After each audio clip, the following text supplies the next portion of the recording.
మా yoga batch వాళ్ళందరము NTPC టౌన్షిప్లోకి ఉసిరి చెట్టు కింద భోజనాల కోసం వచ్చాము.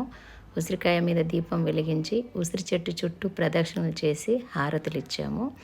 ఒక్కొక్కరుగా ఎవరికి తోచిన విధంగా వాళ్ళు ప్రసాదాలు నైవేద్యాలు తీసుకొచ్చి సమర్పించాము. తర్వాత అందరము కలిసి సరదాగా కొన్ని గేమ్స్ ఆడుకున్నాము. ఇక అందరము తిందామని కూర్చున్నాము. కొందరు సెల్ఫీలు తీసుకుంటుంటే కొంతమంది ఏమో వడ్డిస్తున్నారు. మా ఆతిథ్యాన్ని స్వీకరించడానికి అన్నట్టుగా వానర సైన్యం గుంపులు గుంపులుగా వచ్చేసింది. మా వాళ్ళు ఒక్కసారిగా భయపడిపోయి తినే ప్లేట్లు అలాగే తీసుకొచ్చిన వంటకాల బాక్సులతో పాటు ఎటు పరిగెత్తాలో తెలియక పక్కనే ఉన్న యజ్ఞశాలలోకి వెళ్ళి తింటున్నారు. చూడండి, మేము పూజ చేసిన ఉసిరి చెట్టు కాడ చూడండి ఎలా చేశాయో. వాటికి నైవేద్యాలు, వాటికి భోజనం పెట్టాము. అవి తిన్నాయి. మొత్తానికైతే సరదాగా గడిచింది మా ట్రిప్పు.